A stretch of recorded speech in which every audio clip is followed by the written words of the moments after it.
discussion on the Grigsby Chapel Road corridors traffic study, Town of Farragut applicant. And this also is for discussion purposes only tonight.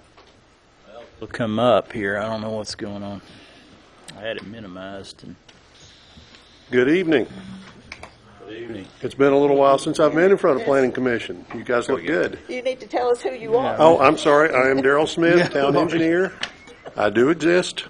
We need a bar stool. This packet's pretty darn long. We may be here a while tonight, so we may have to pull up a bar stool and sit over there and hang out because this one's going to take a while. But we do. There's a lot of information here, and we do appreciate it, Daryl. And sure, Lord knows this is something that we've heard a lot of residents have concerns about, and we appreciate the opportunities that the town's given us to look at some ways to be able to deal with some of the traffic that Grigsby Chapel has had for a lot of years. So that's true. Thank you. Last year when the Board of Mayor and Aldermen were going through the CIP projects, a subject came up that brought on quite a long discussion at that time. It was motorist safety on Grigsby Chapel Road. Excuse me. Particularly motorists that are entering Grigsby Chapel Road from a dozen or more side roads. We went through several options looking at all of the pros and the cons of anything we do. Ultimately, the board decided it was the best path was to bring in a traffic engineering consultant to do a thorough study and make recommendations. John Gould with CDM Smith is with us tonight. He is the author of the report that you got several days ago, so with that, I'll turn it over to John.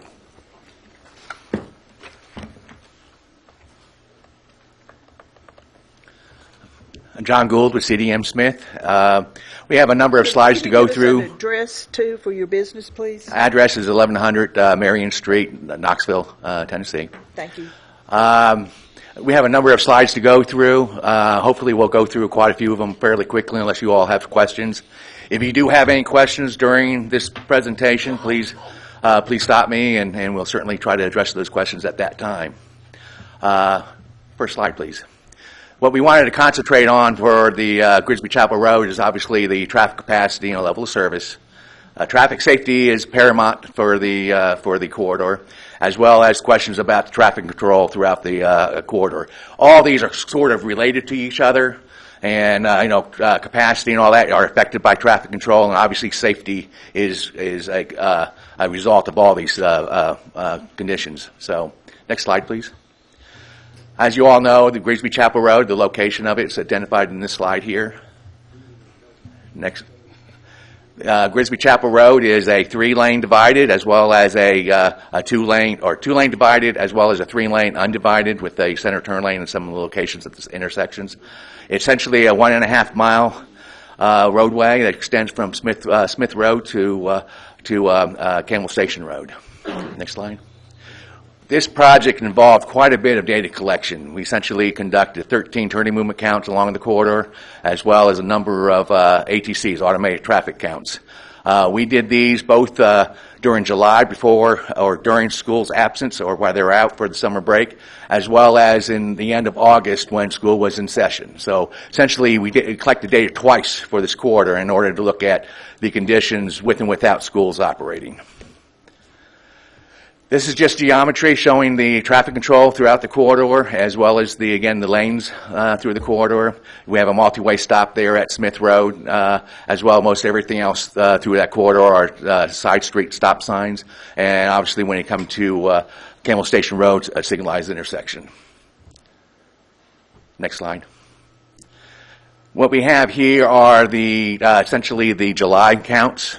These are the ATCs at the 3 locations along the corridor. You might note I don't know if you can see my pointer or not, but you can see pretty much down here during the AM peak, which is a little bit lower than what you see with the essentially the westbound in the evening. If you go to the next slide. This is the August count, where you can all of a sudden you can see that AM peak that peaks now. That is really associated with school traffic. So you can see again a major increase during the AM peak hour. Next slide.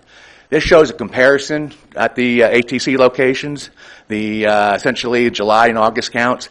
For the most part, the ADTs are fairly comparable. They're slightly higher, obviously, in the August counts, but again, fairly comparable. We did a speed survey, pretty much in the midpoint of the Grigsby Chapel Road, as we identify essentially the 85th percentile is somewhere between the 39 to 44 miles per hour. Here is pretty much what the daily variations look like. Again, if you look at the average daily traffic, it's fairly comparable, slightly higher perhaps for the August counts, but not significantly higher. But if you look at the PM peak, again, very comparable, but not, again, not a significant difference between the July and August counts. However, if you again look at the AM count, you can see a big difference between the July and August traffic data. Next slide. These are turning movements counts that we did. These are the peak hours. We've got a bunch of these. We probably can just go through them unless you all have questions. But I guess the one thing I would note at intersection 11 with the St. John's Court, you can take a look at the side street traffic volumes. Go to the next slide and the next slide. You can see the big difference between the July and August with the, again, intersection 11 St. John Court. All of a sudden, with the school being in session, you have quite a bit more traffic that occurs on the St. John Court approach. Next slide.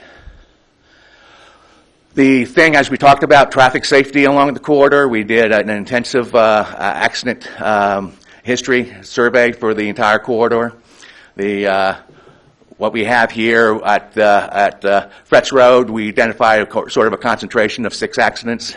You can see towards the Parkside intersection with Campbell Station Road, you can see a lot of accidents occurring at that approach as well. Next slide. Again, concentration of accidents occurring pretty much at Woodchase, as well as at St. John Court, and again, we're showing up there as Farragut Road. Again, these concentrations are essentially 6 accidents at St. John Court, 7 accidents at Woodchase. This is over a 5-year period.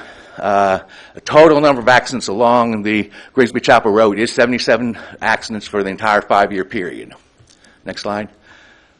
These are actual diagrams where we have the concentrations. Again, this just looks at those locations where we have more of a concentration. It breaks it down to the types of accidents as well as whether or not they have any type of property damage versus injuries and fatalities. The one thing along the corridor, we did find one fatality. That fatality was associated with not another vehicle. It was off the road, and it was alcohol and drug related. Next slide. I did. Okay. Again, same thing. These are just the intersections where we kind of had some concentrations. We broke it down a little bit more detail. We did this for all the intersections, but however, where we had the concentrations, we went into a little bit more detail. Next slide. This is the corridor crash history. As you can see, again, we talk about numbers at each of the intersections that we studied. The interesting part of this corridor is that we carry about anywhere between 12 to 16,000 vehicles per day, depending on the weather in July and August. But again, it carries quite a bit of traffic. One of the things I found quite interesting is the accident rate for the corridor is actually below the statewide average. In all my years of doing traffic engineering, usually with a roadway that carries this much traffic, usually exceeds the statewide average. This was probably one of the first corridors I've come across in which the accident rate is below the statewide average. I was quite interested when I found out that to be true. We looked at the intersection sight distances. We can go through a lot of these. I just went through a couple of them just to bring out that we did look at what the sight distances were from each of the approach intersections. Anything over 445 feet is corner sight distance, which is very desirable. Minimum sight distance is 305 feet for a posted speed of 40 miles per hour. So here, these intersections obviously are showing very good sight distance and nothing that would concern the operations of the intersections. Where we have, go back. where we have some vegetation restrictions on the intersection of Weatherly Hills Boulevard. Again, site distance is 275 feet, so it is a little bit substandard for both the corner site distance as minimum stopping site distance. Here we would recommend some clearance of some of the vegetation in order to improve that site distance. Next slide. Again, here we have Fox Den to the left. Looking out, we have a 250-foot site distance. Again, we would recommend some improvement of that line of sight. St. John Court, again, the site distance to the right is more than sufficient for safe conditions. To the left, it's below the desirable, but it exceeds the minimum stopping site distance for the intersection. We went through and calculated capacities and levels of service for the corridor. And this pretty much shows what those levels of service are based on the approaches, left turns, and so forth. And for the most part, levels of service are very good along the corridor. The ones that show some lower levels of service are usually your four-legged intersections, usually as a result of having greater number of conflict points, in which case it usually shows a little less or a little greater delay and lower level of service in those cases. However, in a lot of those cases, you have a situation where they have turn lanes. People are using those turn lanes to essentially do a two-stage maneuver to Grigsby Chapel Road, in which case they're really not experiencing the delays that might be associated with that level of service. Explain two-lane. Explain what you're talking about. Level of service? No. You said two-lane.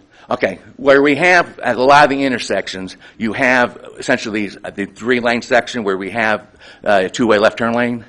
And what people will do is come out from the side street, go into that two-way left turn lane, and then merge the traffic on Grigsby Chapel Road. Okay. So they're not looking at both directions at the same time. They're looking at one, getting out in the center turn lane, and then looking to the other direction for making sure they can merge. Thank you. I wanted that for the audience's benefit. Okay. Very good.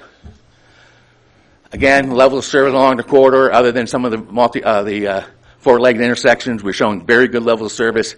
There was nothing there from a capacity standpoint that really concerned us for the corridor. There at the intersection at Smith Road, where we do have a multi-way stop, a little bit higher type of traffic control, we do have a level of service after in the morning. At a multi-way stop, that is quite a bit of delay. For that type of traffic control, it's not necessarily concerning. It's really limited to the AM peak, but it is a level of service that you don't typically like to see along at any particular intersection. And it's limited for the most part for the Smith Road approach as well as the northbound approach from Smith Road. Again, these are just level of service. We can go through those. There's nothing here that I can really highlight. You might go back to one more. Go back two more. Let me just point out one thing. This one. One more. Back. You can see at the intersection of St. John Court, again, we have good level of service from St. John Court, level of service C or better. And if you go, now go, advance please. Advance. This is with the August count when school's in session, and you can see the level of service F now occurring for the AM peak coming out of St. John Court. The evening peak, you also have quite a bit of delay. We were out there observing a lot of the traffic there. It's a little bit better managed in the PM peak when school dismisses versus the AM peak when you have the drop-offs. It's a little bit more concentrated and really within about a half an hour period. So we have a concentrated period of greater delays resulting in a lower level of service. So you deem it spread out more in the afternoon? Is that what you're saying? I think they manage it differently, yes. It's spread out more in the afternoon. Yes, sir. Next slide. This is the summary of the levels of service that we determined for the corridor. Again, you see the vast majority of the intersections are operating at very good levels of service. We have a few that are, like we said, some of the four-legged intersections where it might be a lower level of service. However, again, what we determined, what we found, people are utilizing that center turn lane, which minimizes delay and allows those people to egress and get onto Grigsby Chapel Road. We did the signal warrant analysis for the corridor. This is signal warrants that were done for the July conditions. what we determined that the Smith Road and the Grigsby Chapel meets signal warrants for more than 8 hours. You have a definite conditions where signals are justified and can be warranted and would mitigate some of the levels of service that you have at that intersection. Whereas the other intersection that we really looked at was St. John Court, no warrants established. Fretz Road, no warrants were established. And Woodchase, no warrants were established. Next slide. Now, when we looked at the August counts when school's in session, again, Smith Road, there's no question. You got many, many hours where the signal can be justified. St. John Court meets a 4-hour warrant and a peak hour warrant. And Fretz Road meets a peak hour warrant. The one thing you really want to take into account, TDOT, for their own evaluation of signals, will not really consider a peak hour or a 4-hour. They concentrate on an 8-hour warrant. They like to see benefits of signalization to be usually a minimum of 8 hours versus a part of the day where, with the rest of the part of the day, you won't necessarily have justification for signalization. As well as during those outside the 4 hours or outside that peak hour, you all of a sudden are increasing delays potentially for the side street or for the traffic on the main street. These are the levels of service that are associated with the change in traffic control. One of the other things we looked at were roundabouts in lieu of traffic signalization. Again, levels of service were very good. Roundabouts provide a very good level of service as well. Next slide. This is the summary. This, again, goes back to the signal warrant evaluation. This is the summarizes it. Again, Fretz Road just meets the peak hour warrant. St. John Court meets both a 4-hour and a peak hour. And Smith Road meets pretty much all the volume warrants associated with the METCD, the Manual Uniform Traffic Control Devices. Next slide. I think that's it. Oh. These are showing what the cues are associated with that change with signalization. Whenever you have signalization, you have cues. And what we determined was essentially probably a cue not much greater than 300 feet at any of the intersections that would be potentially signalized. That 300 feet is essentially about 12 vehicles on essentially a 2-lane roadway or a single-lane approach in those cases. One of the things with any type of signalization, a lot of times it will mitigate a lot of your angle crashes at on an intersection. But when you do signalization, you will often introduce rear-end collisions. And when you have cues, and these are not unacceptable cues, however, on a 2-lane roadway, people aren't going to be accustomed to it, and they will result in rear-end accidents. Right now, you do have a accident rate that's below statewide average, and I commend the city and town regarding the fact it's operating very well out there. With the introduction of signals, you will have some accidents associated with them, and we didn't identify any accident problem with any of the intersections or the corridor in absence of any type of signalization and so forth. So again, you have a good operating corridor. Signals will introduce probably an increase in crashes potentially at where you put those traffic signals. Again, we looked at the roundabouts in lieu of signalization. A lot of times, a lot of states are now really kind of pushing roundabouts versus signals. Again, essentially the type of accidents associated with roundabouts are less critical. Usually more side swipes versus, say, angles, and so they really prefer roundabouts. However, obviously looking through the Grigsby Chapel corridor, the impacts of a roundabout, essentially this is showing a 130-foot type of roundabout, which is really what the recommendation would be. And you can see the impact pretty much on the intersection and on the adjacent properties. So obviously, to consider these things would obviously involve a lot of the residents along the streets, and obviously a lot of people would be impacted. Yeah. Again, this just shows what the impacts are at the intersection. These are the recommendations. Obviously, we did identify a few intersections that had lines of sight that we would like to see improved, so maybe some vegetation clearance, some mitigation of those lines of sight if we can. Right now, Grigsby Chapel Road or some of the medians along the corridor does not have keep right signing, which is typically standard for medians. In absence of those, you really need to be very aggressive about markings of those approaches and require pretty much a constant maintenance in order to maximize that delineation of the islands. So we made that recommendation. We thought, again, the Smith Road intersection has basically no question of signals being warranted there. It's more than 8 hours. It's an intersection that's currently failing during the AM peak for both the July and August conditions. And again, it meets signal warrants for both July and August conditions. So we thought that was a signal that certainly could be justified for the corridor. Could you discuss a little more about that versus the roundabout at that location? We could go back to that roundabout view graphic. We went through pretty quickly. Yeah, the one on the. It was the last You one. have one of that Right one, there. do you? I thought I saw it. There it is. You do want Smith Road. Yeah, I mean, that's what the impact is for the intersection, and obviously you have some properties that are right adjacent to it. Looks like a roundabout to me. Yeah. So you can see again what the impact is to the intersection and to the adjacent properties. It would be an intersection that, if it were to be a roundabout, would operate at a very good level of service. The cost associated with a roundabout is significantly higher than a traffic signal too.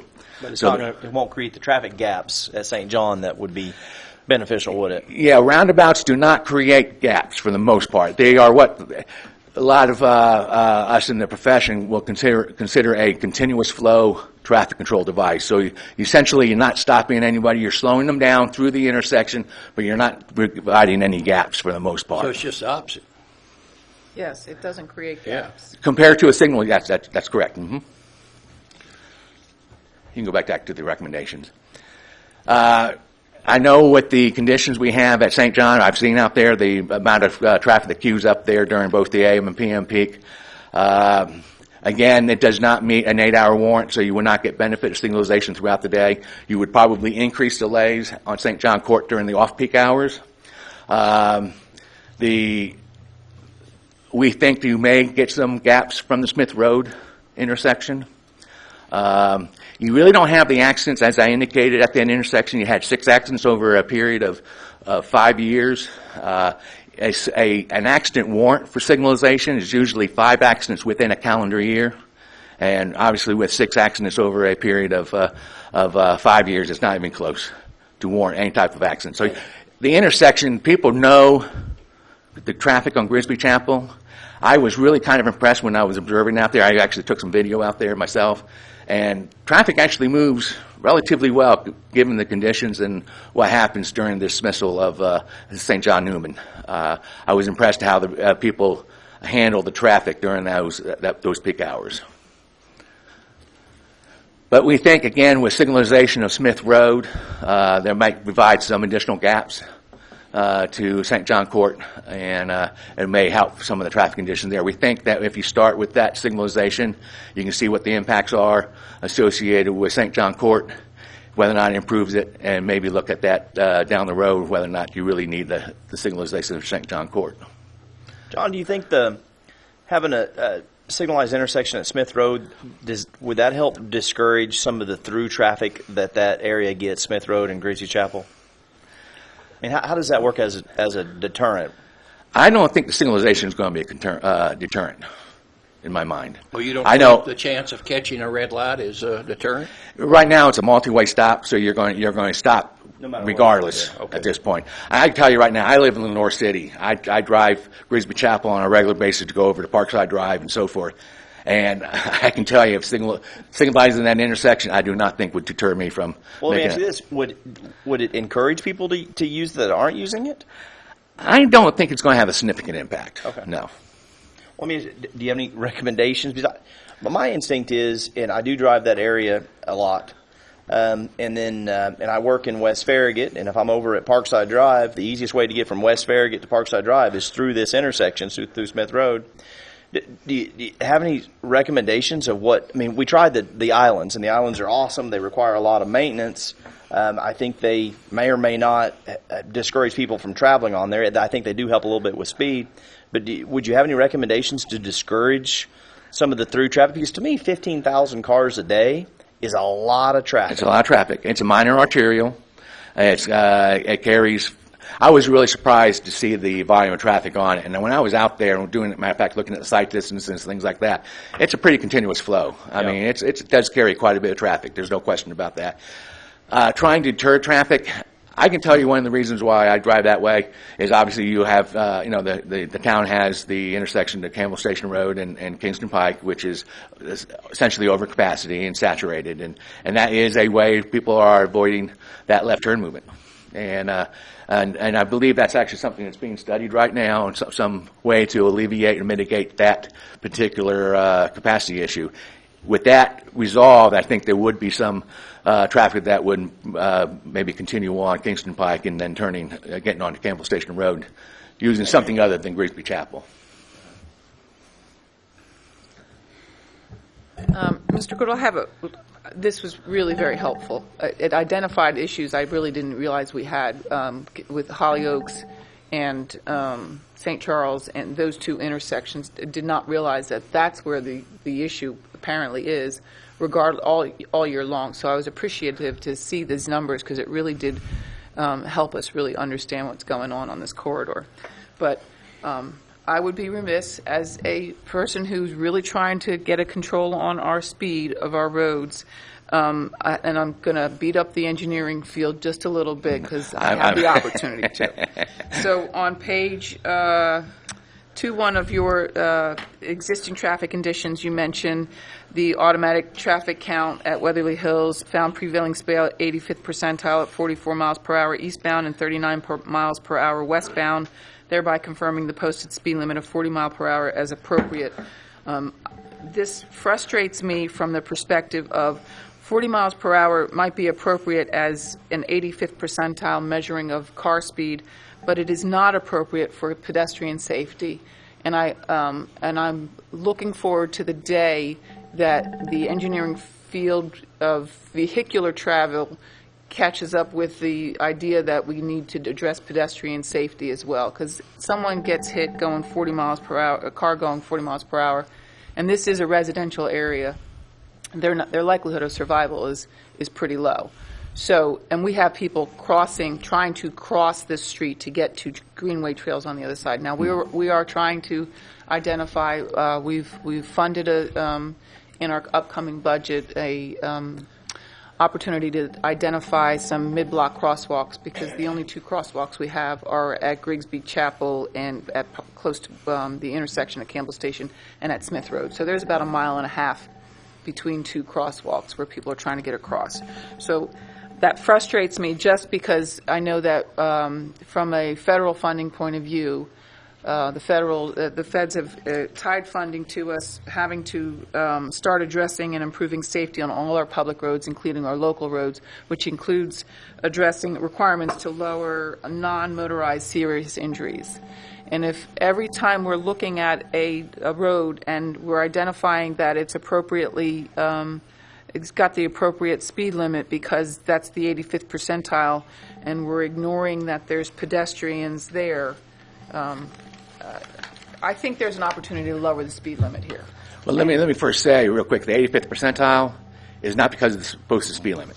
I understand that. Okay. It's the flow of the... It's based on what people are comfortable driving at. People do not look at their speedometer on a local road. They drive at what's comfortable to them. Yeah. And lowering it will not have that impact because, again, they're not driving by the speedometer. So, well, and I understand what you're saying, but I will say this. Giving Grigsby Chapel, and I drive it all the time as well, I'm on Fox Run, I can drive that road going 30, 35 miles per hour and feel comfortable, but I have people running up the back of me because the speed limit is 40 and they expect to at least be able to go 40. So I would love, if we look at these pedestrian crosswalks, I would love to take the opportunity to maybe drop it to 35, because we have Everett Road is marked for 30. And you can't go 30 on Everett Road. It's so uncomfortable. Whereas Grigsby Chapel, if we could possibly line either side of the road, we may narrow that vision up a little bit. I'm taking too long on this particular thing because that's not why what we're here for. It's an issue that you see in a lot of municipalities. Again, what people are comfortable driving at and how people do drive. Like you said, you're going slower and people are right on it. Not necessarily because it's posted 40, because that's what they're comfortable, and now you're essentially holding them up. And also based on what they've obviously exercised during probably many times that they drive the road. The comfort has a lot to do with it, and that really gets into the design. You've added the medians out there, which I'm sure has actually lowered that a little bit. Maybe to the 40. I'm not sure what the prevailing speeds might have been prior to those medians being out there. But constricting the width of the roadway has a lot to do with it. Geometry has a lot to do with it. But the conditions out there that exist today are where people are comfortable at doing 40 miles per hour. Now, the reduction of that, again, you essentially would just result in more violators than anything else. You would not necessarily have any lower speeds on that roadway. You would increase your number of violators. The one thing to keep in mind too, once you lower that speed as well, signal warrants totally change. You go to essentially what we call a full warrant. Right now, with it being posted 40, it allows you to look at what we call reduced warrants, which takes into account that higher speed. It would actually potentially mitigate any type of signalization along the roadway. But again, that's based on the posted speed and whether or not people are driving it. We look at both posted speed and prevailing speeds when we look at signal warrants. Okay, and I appreciate all, and I understand all that. This is a conversation that I think we will forever be kind of looped into because pedestrian safety matters, and we've created a road that's too fast. Yeah, where you do have the pedestrians, you have the flasher, and I think that's a device that obviously I think probably has some impact on how their safety. Yeah. And if you were looking at some additional locations, there certainly might be some other considerations for those type devices in order to ensure their safety crossing the roads. Yes. Yep. I'm just going to go through where I tab stuff off. You noted you mentioned regarding our delineation of our medians must be aggressively maintained and additional raised pavement markers. What's that? What are raised pavement markers? Raised pavement markings, you'll see a lot of them on interstates. You'll see them on local roads as well. But those are the reflectors that are actually on the pavement, on top of the pavement, or sometimes embedded in the pavement, depending on whether or not you have plows and whether or not you're going to scoop them up during snowfalls. Okay. Another thing I was noticing, and I know I'm not going to get too much more into that conversation, of reducing the speed also improves intersection line of sight distance and minimum stopping distance. Of course, you'd have to have willing vehicular travel that's going to do that. But that's a notice because there are issues, particularly at Chapel Grove Lane, turning right. They don't have a very good Farragut Commons Drive, turning left. And that's usually those that they're heading towards the Campbell Station Road. Those are issues for them, and they are really close to that road. So yes, I did want to. I've noticed the Deanwood Lane, St. Charles Lane, Weatherly Hills Boulevard, and Woodchase Drive, which leads me to believe that a signal at St. John might be helpful in relieving some of the level of service there. I did want to say this. You state that in your conclusions about a traffic control from a human. That's correct. And I'm struggling with that. Not creating rear-ending, whereas a traffic light, you could also have your be prepared to stop when flashing on both of the approaches and have your traffic light, and then they have warning that they're going to come. going to be seeing a traffic light that's in operation, whereas you don't know that there's somebody controlling that traffic if it's somebody like a sheriff's officer. Yeah, one of the things from the sheriff's department, one of the things we would certainly make a strong recommendation that, and I believe with the rates that we identified in the report, identified the vehicle being available, and flashing blue lights have a lot of impact on how traffic approaches a particular location. That individual sheriff department officer who's might be controlling traffic would have those, or should have those blue lights, and that would certainly go a long way in providing them with the necessary protection for anybody approaching the intersection. And that's fine if you're coming westbound, but eastbound you're coming around that turn, and people can come barreling around that turn, and if there's a stopped queue, then that's going to create a problem. And that's one of the reasons, again, when we talk about signalization, you do have potential of rear-end collisions. Mm-hmm. And that's the reason why that would be one of our concerns about signalizing St. John Court for essentially a period of 4 hours where it might be justified, and then during the, say, the July months or summer months where it's really not justified, you run into that situation where, essentially a part-time signal, but it does create queues throughout the day where you might increase the number of rear-end collisions. Well, and I would contend to you that I understand what you're saying, but looking at Deanwood Lane, if our goal is not simply to control traffic at St. John Court, but also to provide some gaps, the Hollyoaks and St. Charles and Weatherly Hills and Woodchase need relief throughout the year. They don't just need relief during the school year. They need relief throughout the year. There's some failing opportunities at both of these, failing or D or E. I'm sorry, and so that might. Those levels of service, as I indicated, I mean, for the most part, it's because it's a four-legged intersection. You have a little bit more conflict. Yeah. What mitigates that is the two-way left turn lane that's available to them to make those maneuvers. And that's the reason why you really don't have the accidents occurring at that intersection to a point of being actually a concern. And so those levels of service, though not necessarily desirable, they are actually mitigated with the type of control or type of markings that you have out in the street. I understand. I still believe that if we had a traffic light out there and at St. John and had signage or the flashing, be prepared to stop when flashing on either end of it, would be a lot more effective than a sheriff's officer as far as safety, and as far as safety to the person who's directing the traffic, because that's a vulnerability. And then there's the consistency of someone having to be out there every day, whereas with your traffic signal you have it timed, and the rest of the time it can be flashing red and yellow. And we typically do not recommend a part-time signal in that type of operation. We would not flash that signal if we flashed the signal at any time, it would be late night. We would not flash it during the daytime, in which case, you're talking about maybe operating it for just a couple hours of the day. Yeah.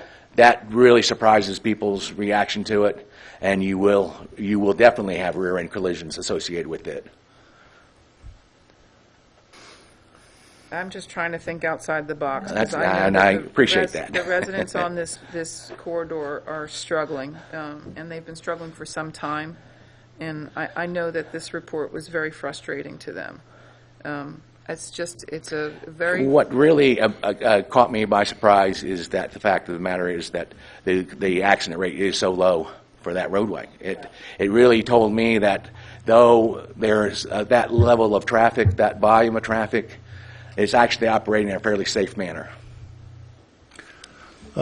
During these accidents, did any of them concern pedestrians? Not that I recall, no. Thank you.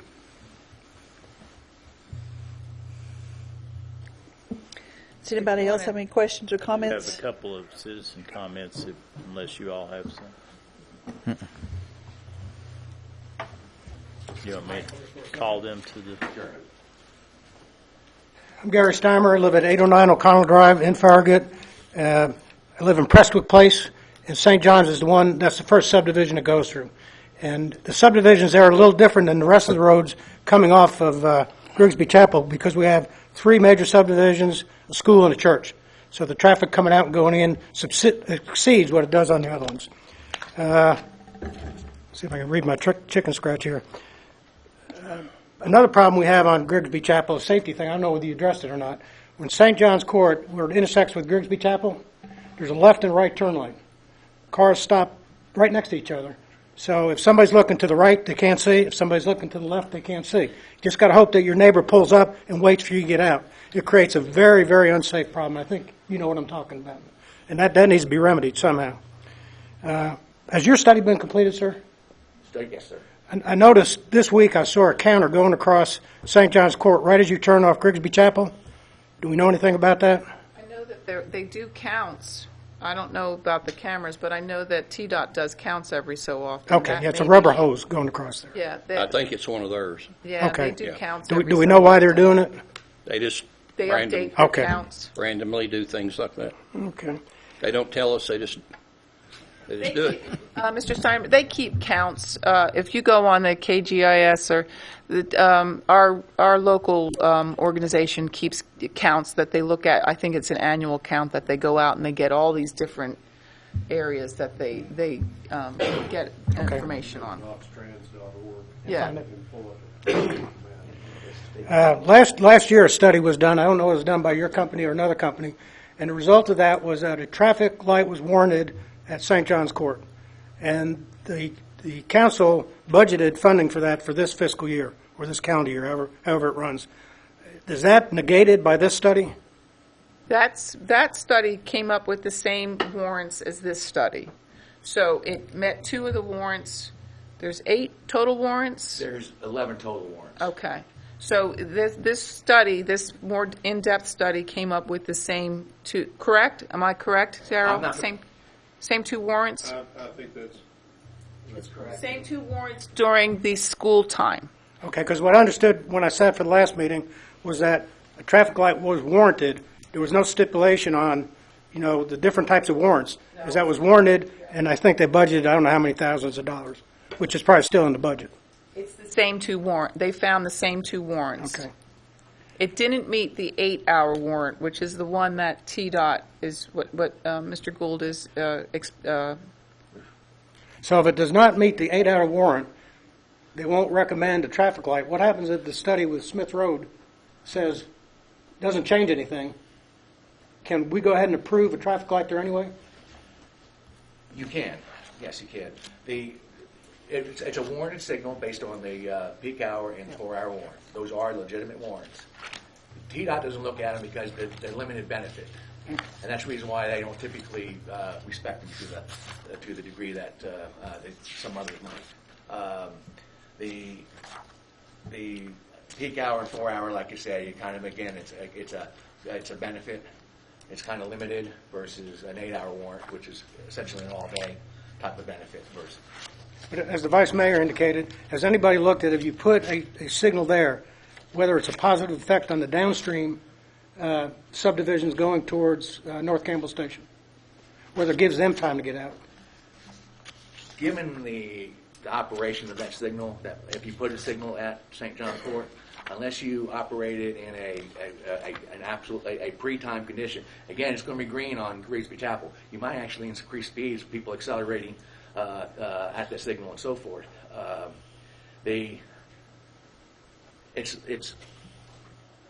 You're going to increase delays somewhat on St. John Court especially during the off-peak. You probably mitigate it a little bit during the peak hours.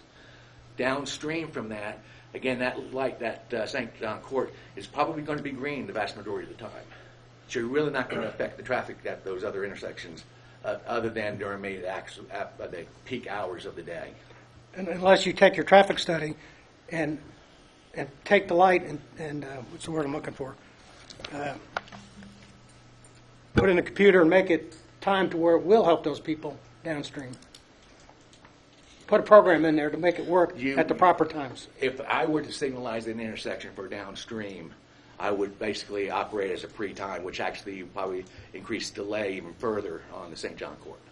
But wouldn't that possibly I'm kind of getting, instead of putting sensors in the pavement that senses where the cars are, you could say, we're going to run this light for 3 minutes green, and then we're going to give 30 seconds of green to St. John. Wouldn't that create the gaps and possibly discourage some of that through traffic? That's what I'm referring to as pre-timed. Essentially, you take out the detection. So we don't have detection. Now, the downside to it is if you live in St. John Court and you want to run to the grocery store Sunday afternoon, you may be frustrated waiting there for 3 minutes till your light turns green.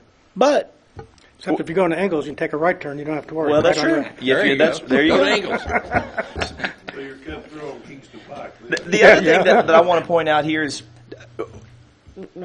we like to generally follow TDOT's recommendations, but this is not a TDOT road, so we don't have to follow. We don't have to do what if this was Kingston Pike or if this was Concord Road. That's different. We do have to follow their rules, but here we don't have to follow the rules. So just because it doesn't meet TDOT warrants, it may still meet our warrants. That is correct. And TDOT warrants, even them are a little bit flexible on some of those other warrants.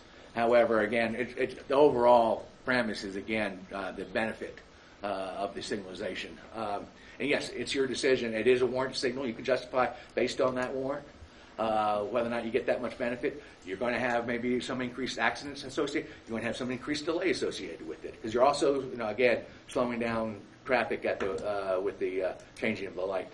Well, I'm just thinking all of a sudden, I'm kind of thinking of the traffic pattern at Dixie Lee Junction has changed due to the additional signals that have been installed over the past few years. And so, and again, I'm not trying to go down a rabbit hole, but what I have noticed anecdotally as a traffic novice is that there's a lot of traffic that used to go through Dixie Lee Junction that now goes down Old Stage Road. And I think they're doing it to bypass the traffic lights. So my thought is if you had 2 signalized intersections, or even 3 signalized intersections on Grigsby Chapel, let's say one's Fretz, one's St. John, and one is Smith Road, boy, that'd be a heck of a deterrent for discouraging through traffic. Now, the folks that live on St. John, that live anywhere on that corridor, they may be a little frustrated during off-peak times that it may take them a little longer to get to Parkside Drive. It may take them a little longer to get to Ingalls. But, everybody's asking us, hey, can you reduce traffic? And I'm not sure how else to reduce traffic but to try to discourage it. And it seems, like I said, at Dixie Lee Junction, it sure does work because you can ask anybody that lives on Old Stage Road how much more traffic there is on Old Stage Road, and it's basically bypassing Dixie Lee Junction. And you can, you can basically bypass 4 signalized intersections by going down Old Stage Road. I'm just throwing out an idea of seeing what things might stick. They may not be normal traffic principles about, how to get a lot of traffic from point A to point B, but we've heard this planning commission and the board of mayor and aldermen, they've heard from these folks on Grigsby Chapel for a lot of years, and there's a lot of folks that are frustrated. And the good news is you're providing us empirical data. You're not the bad guy. We're not mad at you because you're not telling us to put more stoplights in or saying, that's not good traffic design, but you're giving us good empirical information, hopefully to make better decisions, and we appreciate that. So, as someone who regularly travels that way from Lenore City, would 3 traffic signals deter you from going that way? Which way would you go if there were 3 signals? I drive Dixie Lee Junction all the time. Matter of fact, when you mentioned Old Stage, I've driven it when I wanted to go for a scenic route. Yeah. And we did some of the design work on those stage, so I certainly go out there to see how it's being utilized and so forth. But it's not an alternative path for me because the signals along Kingston Pike and at Dixie Lee Junction just aren't. It may be exacerbated right now because of the construction at Watt Road. So maybe it's a temporary issue. I guess I'm just trying to throw out ideas of earlier when I mentioned, are there some things that we could do to discourage non-local traffic from using Grigsby Chapel? I'd like to hear those ideas. Well, the other side of the coin is whenever you look at what Darrell and them has planned for Campbell Station to mitigate some of that. You mean with the Jamestown and all that, yeah? Then if you had the lights, they're going to weigh, well, should I go that way or should I just keep going because I'm not having... Let me point out one thing, though. Darrell, can you come up to the microphone? I'm sorry.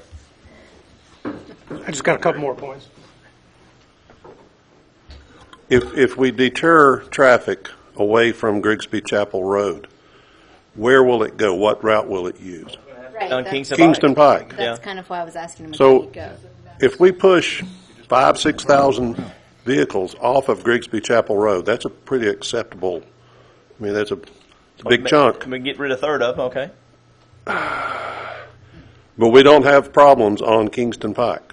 Well, I mean, I've sat through Campbell Station, Kingston Pike. What do you call it when how many times the light has to change? There's a traffic cycle. Cycle. I mean, there's sometimes I'll set 3 or 4 cycles trying to turn left on Campbell Station. We're doing our best to try to Yeah. reduce that problem.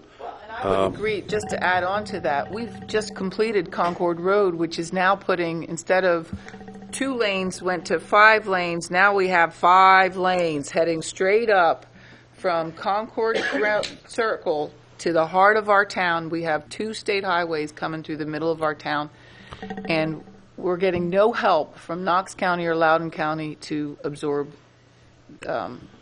provide a way to disperse the traffic. I just want to point out that there are pros and cons to anything. I'm all for anything we could do to lower the amount of traffic on Grigsby Chapel Road. But if that is exacerbating a problem that we already have, Because my rationale is, I just don't think Grigsby Chapel Road was ever designed for 15,000 cars a day. That wasn't its original. Well, that's, I don't think that was the original A lot of intent. roads around here that just, when they were envisioned and designed 100 years ago or 50 Yeah. years ago, no one ever would have thought we would have that volume of traffic. Yeah. I think if you're looking at 4,000 vehicles on Smith Road, west of the 3-way stop, there's a lot of traffic turning onto Everett, going up to Smith Road, cutting across to Grigsby Chapel. Make that route every time they go. Can't say that I blame them. It's a pretty drive, but I'm just a little concerned if we start moving traffic problems around. We're kind of playing whack-a-mole. yeah, and you've got the other problem of frustration of folks. If you go to over-signalization. Right. Yeah, I mean, that's right. There's no Really, perfects. The goal Scenario here where everybody's No, pleased. I'll get out of John's way all here. along was to create gaps to help the residents along Grigsby Chapel. That really was the goal of this, is to how are we helping the residents that live on or in neighborhoods or on Grigsby Chapel to get out of their driveways or get out of their neighborhoods more, I guess, conveniently during peak hours. Well, I mean, I can tell you, if you're pulling out of Chapel Grove, trying to make a left turn at 8 a.m., a light down at Smith Road is not going to do it. It's too far away. Yeah. Those gaps are going to be filled by the time they get all the way down to Fretz or Chapel Grove or. Yeah, but if you look at the studies, the biggest problem is at Hollyoaks and St. Charles and Weatherly Hills and Woodchase, which are certainly much closer. That's to, true. And those I was are surprised to see the problem, say, in St. Charles. Yeah, I was that's the surprised one that thing I'll was- be really, like I said, the level of service is an F, but again, it's mitigated by the way the traffic is actually traveling it. Yeah. And so I wouldn't be necessarily emphasizing those intersections because I really don't think they have the problem. I didn't see anything really queued up there. I didn't see any operational problems at those intersections. It's really, I'll be honest with you, it's the analysis with a 4-legged intersection that I think creates that perception. But let me go back to your question real quick. I don't think the signalization would have any deterrent to the Grigsby Chapel Road. In all honesty, I think really resolving some of the issues, capacity issues that are on Kingston Pike would probably go a ways on trying to mitigate the amount of traffic that Grigsby Chapel is experiencing. Okay. 2 more points, I'll get out of here. If, in fact, they decide to go with the last bullet there, signalize St. John Court following evaluation, is there money in the budget to do that as soon as that light's put in at Smith Road? In other words, they put in Smith Road, they could evaluate in a couple weeks whether or not it works. Is there money then to signal, if it's determined, to signal St. John's Court? I think you'd want a little bit more than a couple of weeks to determine the traffic counts and to see what kind of effect it has, because like what you would hope would be that possibly it would deter people from going that way, they may not get off the freeway, and they may go on down to Watt Road instead of getting off there and cutting through. So I think it'd take a little bit more than just a couple of weeks to see if that would be a help or a hindrance. What I'm getting at, hope it'd be Mayor, a help, we've been at this year after year after year, and it's sort of kicking the can down the road. When do we stop kicking the can? Is it going to be this year? Is it going to be next year? That's the reason we're doing what we're doing here. Yeah, Okay, I agree. It's we've got to learn in order to make what we consider rational decisions. Well, couldn't the Board of Mayor and Aldermen amend the dollars that were put in the CIP for St. John and reallocate it to Smith Road in 1 year, and then test Smith Road for a year, and then say, okay, this is not working to our satisfaction, and then come back and throw some more money in the budget for Certainly. the St. John? Yeah. You'd also want to look at it again. Obviously, I don't know that it would need to be as detailed as this, but Right. You'd want to look at the effect on and compare to what we've got right now. We'd also want to go ahead with our study of the mid-block crossings, because the mid-block crossings may also affect this as well. So I think if you take all of it into account, because I'd like to see mid-block crossings, Yeah. some safety. I mean, we're looking at safety more than we are convenience, and I think that's really needs to be on our minds is the safety issue on that street. So, and that was really the reason that we went into a more in-depth study like what we have, because of the safety. So it's and we have a lot of people that walk on that street. It's probably the second most that I see. I think Turkey Creek Road's probably the most, and then that's probably the second most as far as walkers. So it's, and I'm sure people would love to have a mid-block crossing Yeah. instead of having to walk from one end to the other just to get across. Well, they don't. They just play. Run across. Yeah, that's And there's not several safe. considerations to look at even when you put a signal in, like at St. John's Court, for instance. And that's because, people see a light turning. What's the next thing they do? They hit the accelerator, or they run the red light. Yeah. So there's no perfect. you got some. That's my You got to look at the concern as safety, well. the integrated safety aspects of that court. Yeah, some stuff you can't fix. I mean, That's right. You can't. Yeah, can't fix stupid. Just the human nature part of it is. And the last thing I'll remark on, and you all know this just as well, not better than I do, is whatever we do this go-around is going to have to last, because Grigsby Chapel ain't going to get any better. And as they keep building west of us, it's going to get worse as those developments come up. So we got to come up with a pretty solid solution that we're not coming back 5 years from now and trying to fix something that's unfixable. So, thank you for your time. Thank you. Appreciate it. Good points. People that have signed up, if you want to take those. Do you have anything else you wanted to say? I think there's another gentleman. Yeah. that got his hand up. Who do we have? The ones that have signed up is I have Scott Meyer and Bill Derbyshire. That must be Bill. The gentleman with the hat didn't sign up. No. I'm Bill Derbyshire, principal of St. John Newman Catholic School, 625 St. John Court. I would like to thank the Vice Mayor for all of her comments.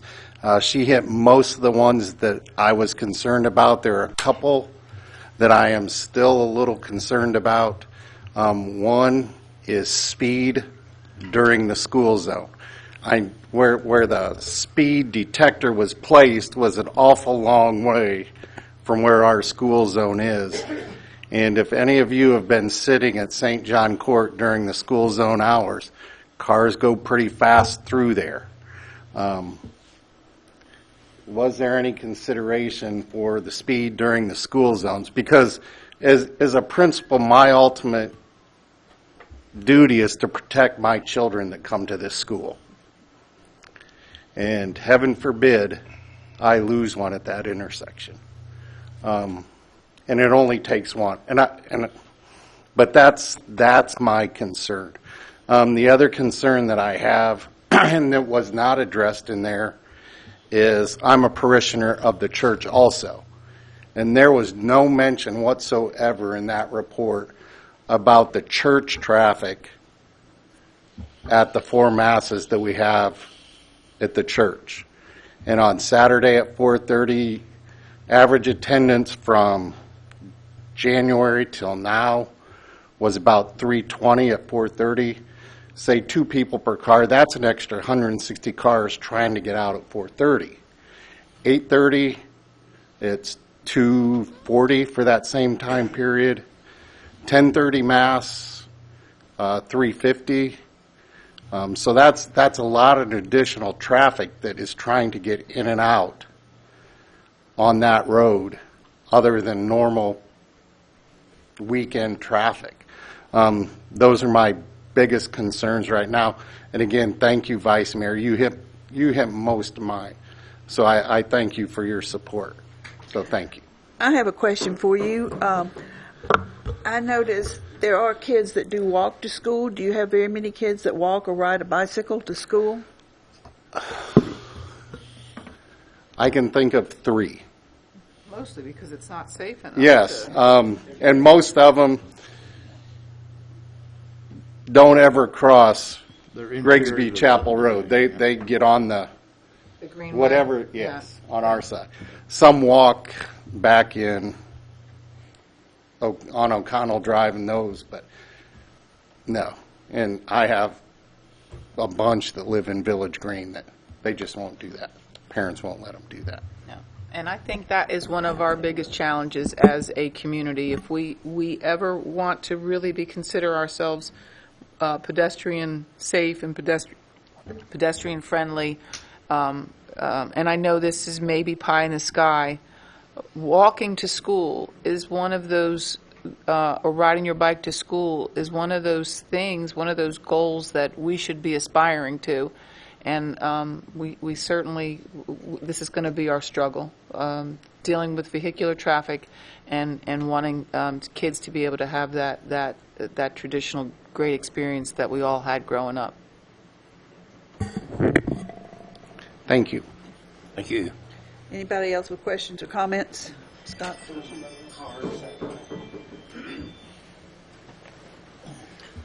So Scott Meyer, 12824 Stall Drive. So Miss Rita, I'm sorry, we're going to try to get you out of here before the storms, but I can't promise you that. Since I'm one of the 5 folks who get the final decision, I'm going to be selfish and pick your brains for a second. I appreciate all the information you've given us. This is not a debate, so I don't need you to respond after I ask my questions, because I heard from you and I appreciate it. And by the way, the data is fantastic.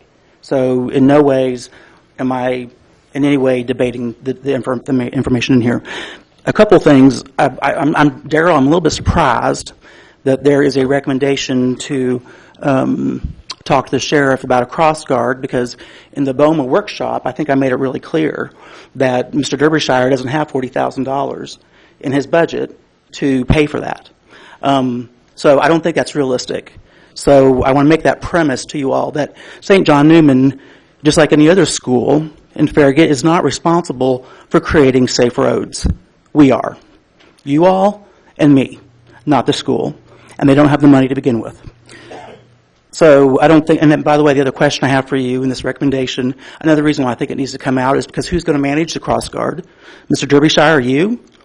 So if the cross guard decides he or she's tired from getting flipped off because the cars are going by and screaming at him like they do at Farragut Primary, is it going to be your job to try to find a cross guard? Daryl, is it yours? Is it yours? Is it yours? Whose is it? So that's not realistic, and that needs to come out. So here's my bottom line. So to pick your brains, as I look at this data, I do think I see a lot of C's. And although the data might show us that from an engineering perspective, the roads are okay or working very well, I think, to quote you, I would tell you from my constituents that they don't like C's. I would tell you as a parent of a student at St. John Newman, every day I pull out left and try to go towards Campbell Station, it's a very fearful experience. And I think what this data does not reflect is the fear and the concern that I think, Noah, you've mentioned multiple times. Over the years, we've heard concern from residents all along Grigsby Chapel, because it is not a exciting thing to do to pull out across a busy road with children in your car trying to turn left and hope you don't get hit. So this doesn't measure the fear and the concern that the residents have. And it shouldn't, because you're engineers, and just like CPAs, you don't have a heart, neither do I. So I'm okay with that. But I hope you all do, right? I'm sorry, you had an engineer too? Sorry. So here's my question. So when I look at the data, I see that there's some neighborhoods, and again, I didn't realize these neighborhoods had issues, but they do. The vice mayor's mentioned them. Noah, you mentioned that we don't necessarily have to use TDOT as a standard, right? So St. John Court does meet two types of warrants, the 4-hour and the peak. So if I consider that, I consider there's some neighborhoods down here, they're having some issues that don't have gaps to pull out of their subdivision. Would you as a planning commission think that I'm off base if I said we should probably put some kind of stoplight at St. John Court that can be timed? Or to the vice mayor's point, maybe we have flashing signs that you pull up and the sign's flashing saying, hey, there's a stoplight, you need to get ready to stop, and then we don't run it in non-peak hours. Am I off base? I think if we're going to do a stoplight, we do a normal stoplight. And if you want to flash it at night, I think flashing it at night be fine. But my instinct is, and again, I'm far from a traffic expert, but my instinct is just because of human nature.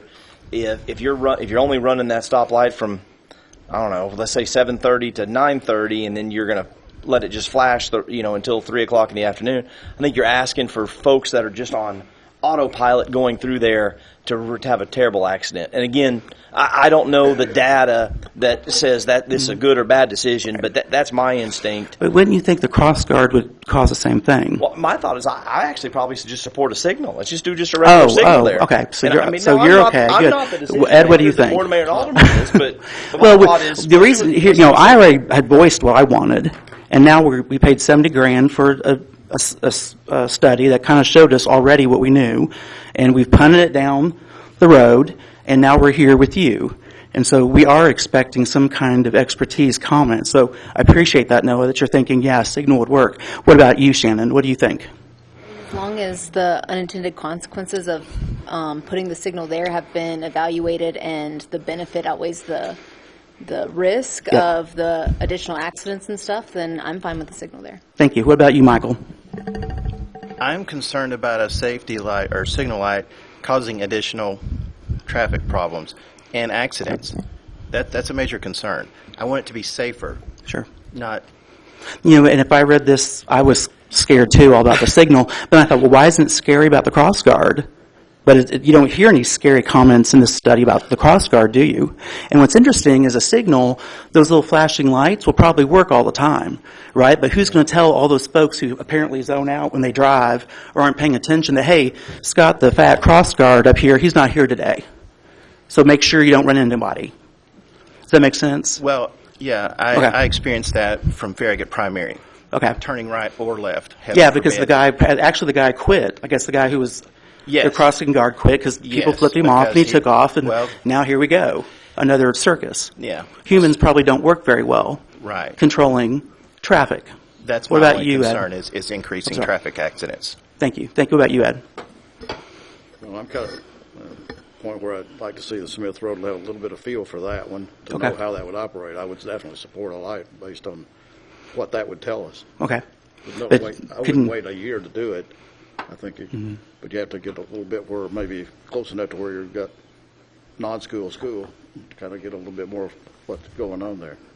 Could you live with a light at St. John Court? That's what I'm talking about. Oh, I thought you said Smith. Well, I'm talking about if we do that one, then you evaluate its impact on. Okay, gotcha. Okay, so you could live with one at St. John Court then. How you're, helping the problem or moving the problem, or to see evaluate what would happen at St. John's Court before you do it.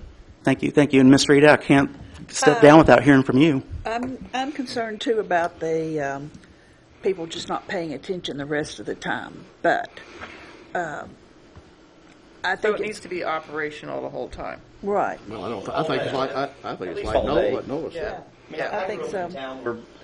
In the town of Farragut, we actually used to flash the lights on Kingston Pike at night. I wish we still do that at 3 a.m. When I go deer hunt at 3 a.m. and I'm sitting at an intersection with nobody within sight but mine, and I'm sitting there with a camera saying, "I run this thing," and there's nobody there. There's got to be some common sense. And there was a comment earlier about some of the residents getting, I guess, frustrated with having to wait that live on the Grigsby Chapel, live in a subdivision. I don't think any resident I've talked to is going to be mad if they're waiting a couple minutes to in the evening waiting to turn right when they get that big benefit during the morning. And I don't speak for all of them, but I certainly have spoken to quite a few of them over the last 4 years. And I've heard from just as many as you all have, if not more. And the majority want some kind of gap measure of some kind to where they can get out of their subdivisions and not have that angst that I don't think would ever come clearly in a study like this from engineers. No offense, my non-caring engineers, but friends. But it's not going to measure that angst. But it's there. I know it is. Thank you. Oh, go ahead, Mayor. Oh, sorry, Rhea. No. Okay, yeah, thank you. Rita's not done. Yes, I am. With me? Okay, good. We got another speaker. Joel Garman, 638 St. John Court. I live directly across from St. John Newman. Y'all are very good neighbors, by the way. Thank you. I'm one of the residents there that's against the signaling at St. John Court. It does back up. But turning left, which is almost exclusively the way I turn, you go up there, you look, there's almost always a gap after 2 or 3 or 4 cars. You do have to pay attention. You can't just, arbitrarily pull out. But that corridor, according to the study, is below average in accidents, and we're talking about increasing the accidents by putting stuff in there. That does not make any sense to me. The people in Farragut driving are very polite. I've lived all over the country in a lot of big cities. They're very polite here. They will let you out. They do slow down. If you put a light at Smith Road and it gives any type of gap at all, then you won't have much of a problem. Now, there are times on Sunday mornings that the people coming out of church, but that's a very low volume time on Grigsby Chapel anyway, on Sunday morning, or Saturday afternoon even. It's not a peak time. I'd have to ask the study, but I don't think that was a peak time. So the idea of trading delays, which is all you're doing, you're trading delays off of St. John Court to put them into Grigsby Chapel, and then you're talking about increasing the likelihood of accidents. It just doesn't make any sense to me. And I'm one of those unfeeling engineers. Thank you. Scott, you asked for my opinion. Yeah. Go ahead. I would love to hear your opinion. I'm an engineer as well. So. Oh, I know. Let me make a couple comments real quick. I have more than you think. I really think that the warrant for Smith Road is real. According to the minister there, I'd be hard pressed to try to do something for the church for Mass, because I've had other churches ask for lights. I have police officers standing in Kingston Pike for the Baptist church when they have services. So to try to do something specifically for a church is not something that I could look at and say is a good idea, okay? But now for safety, it's a different story, and I think safety is what we're looking at here. As far as angst, do we look at convenience versus safety? There's convenience both ways, okay? And there's safety both ways. It just depends on which way you're going on how you look at it. Now, he looked at it one way. This other gentleman looked at it the other way. So it's going 2 different ways. So as far as the gaps, again, I agree. The Smith Road would give the gap, and I think it would be a sufficient gap, because that's something that traffic studies will tell you. How long does that light need to be? Do we wait till it backs up to 12 cars before it turns, or do we do it at 6? It's something that, again, the engineers study this, and they look at things like that once they have something to work with. Now, right now, we don't have anything to work with. We don't have a light there. If you have a light there, then you've got something to work with. And like he said, it may be that it's another light needed. But like he said, it may not. It's just a deal that you have to look at it but it would take something to work with to start with, and we don't have that right now. So, but again, I would look at mid-block crossings like the Vice Mayor's talking about, because those are, I think, equally important, because the walkability is something that, for some reason, we're so car-centric that that just goes right over our head when it comes time to look at projects, and that needs to change. And the mid-block crossing is something that traffic engineers hate to see them, because they think they're not productive, that they're dangerous. But if they're done correctly, we've got 2 of them that's got lights, and I think both of them work quite well. I know the one on Watt Road does, and then we see the one at Grigsby Chapel that works. So I think that there's 2 sides to this as far as the need. But when you say that it'll meet 8 hours, then I think that right there will tell you that it is a good warrant. The other one, we'll just have to wait and see, based on if we put the Smith Road one in, then we've got something to work with. Because you can vary the timing on it based on the time of day that you want to set it. And maybe in the morning it may last a little bit longer. It may back up 12 cars before it turns green. Where on the side street it may back up 6 before it turns green. So you have to really have something to work with before you really start just saying, well, we're going to put 3 lights in right here, and right here. And I think you're... Can I ask you one more question, though? But so, and back to Noah's... I'm sorry, I know there's a storm. No, you need to get to the... Oh, I'm sorry, just one more question. Well, while you're walking up there, if at Smith Road, people right now are used to stopping at Smith Road, so I would think that there would be a... That's true, too. That's true, too. Right there at Smith Road and Grigsby Chapel. So perhaps there would not be as many accidents because of that. So what is your, so I'm just trying to make sure I understand this. And I like Noah's idea, because I'm really more on Noah's plane, where I'm trying to figure out a way to deter traffic. And maybe I shouldn't say that, but I just said it, and it's on public record. I'm trying to get traffic off of Grigsby Chapel. I'd rather it be on Kingston Pike, and Kingston Pike become a problem, so other people won't drive Kingston Pike. They'll take Watt Road to I-40 and stay out of Farragut. But with that being said, is there a way... Do you think, Noah, that if we kept the stop sign at Smith Road and the stoplight at St. John Court, would that be a deterrent from folks trying to use Grigsby Chapel? Because it's like I have to stop here, and I have to go around the corner, and there's a stoplight, and would that help divert traffic? Because I hear what you're saying. You don't want to exacerbate a problem. I would rather the problem be on Kingston Pike than in a massive residential area, which is what we have right now.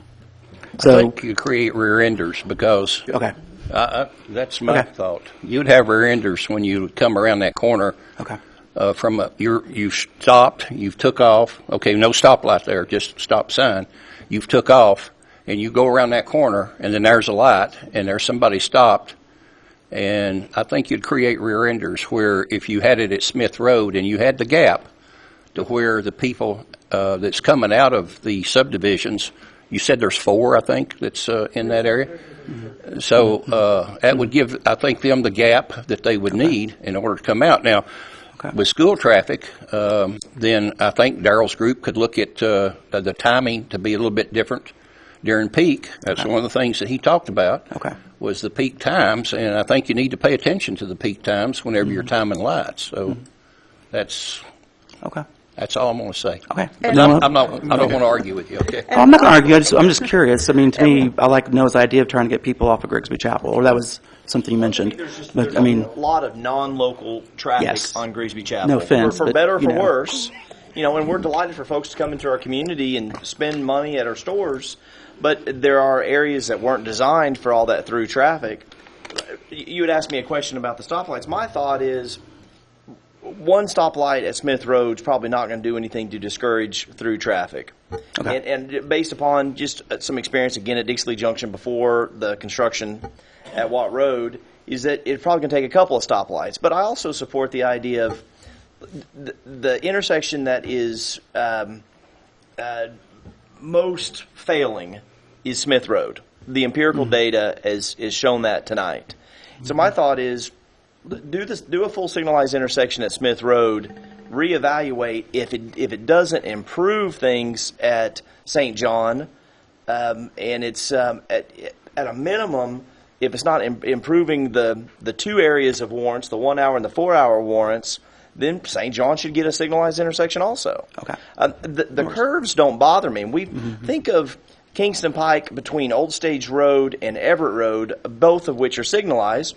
There are curves through there. Now we have flashing lights that says, "Hey, idiot, there's a traffic signal ahead. You need to be paying attention." Right. We might have to do the same thing on Grigsby Chapel. So that's kind of my line of thinking, is that in St. John Court may very well still meet warrants, and we didn't improve the situation with the light at Smith Road. But being that Smith Road is in the one that's actually in dire straits, so to speak, hit that one first, and let's see if there's any improvements down the corridor. Appreciate your input. Sure. Like the mayor said, and in putting more traffic on Kingston Pike, you also have to consider that there's a school on Kingston Pike now. And they have a stoplight, by the way. They have a stoplight at their parking lot. And this isn't. Talking about Concord Christian. Yeah, they have a stoplight at their parking lot, because my kids used to go there too. A lot of traffic. Oh, right. Yeah, they have a stoplight. At Farragut Crossing. Yeah, and St. John Newman, is not at the intersection of St. John Court and Grigsby Chapel, so it's not a church or school thing. It goes into a subdivision, and as somebody who used to travel that 3 or 4 days a week and early in the morning, the people use the parking lot at the church, and they use the one going into the other subdivision. So they don't just go. In fact, I saw very many that actually use the traffic light. They do the parking lot, and they do that other entrance down there, Bel Air. Yeah. So you put another 1,000, 2,000 people at that time of the morning in rush hour, and that school. Plus, they're going through the high school, middle school, and elementary school, and so all of that needs to be taken into consideration. Okay. Thanks for your input. Thank you, Scott. Thank you, Scott. Well, y'all tired? You want to get out of here? We got a long agenda left, so it's all right. We're here for the duration. Personally, I've never had. There's a lot of traffic on Smith Road and Grigsby Chapel. Personally, I've never had an issue having to wait long to get through that intersection. It's just not one that backs up. You know about the one at Smith Road? Yeah. Okay. Smith Road, it's not a traffic problem to me, and I'm on it all the time. If you put a traffic light there, it's going to create a problem for people coming from the Kingston Pike direction, where it turns and it goes downhill. There's a sharp turn, and you cannot see the intersection. So if you talk about somebody coming too quick, you're going to have rear-enders there. Just a thought. The other thought I have is, if you put the traffic light at Smith Road to make stop gates for traffic going towards Kingston Pike, that's good. For our subdivision, turning right is never a problem. You can always get out turning right. It's crossing 2 lanes and turning left. So that outside lane going towards Kingston Pike, there may be a stop gate and it's clear, but you got traffic coming from Kingston Pike. And if it's not timed right, you got one lane's empty and the other's full of traffic. Because when that traffic light opens at Campbell Station and Grigsby Chapel, you get 40 or 50 cars at a time. So if they're not slaved off each other, there's going to be a problem there. Okay. Thank you. Thank you. Thank you. I guess if you don't mind, if I make a couple comments to some of the concerns that were expressed here. One of the things that really did impress me was how traffic does dissipate on St. John Court.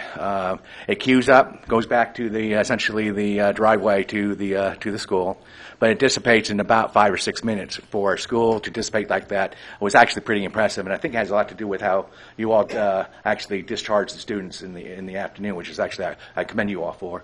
But we talked about the flasher. The flashers probably has a lot to do with that.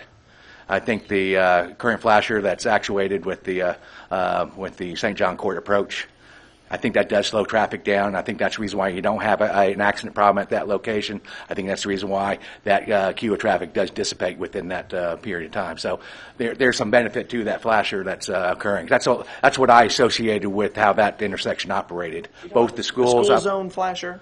It's a speed. It operates, I think, throughout the day with anybody that comes onto the St. John Court approach. I think it's actuated, if I'm correct. There's a loop detector on Okay, there's a car. There's a car coming out from St. I John thought there Court. was a school zone flashers there. There's school zone as well. is. Yes. Separate flags. Yes, they have both those, and I think that has a lot to do with the current operation of the intersection.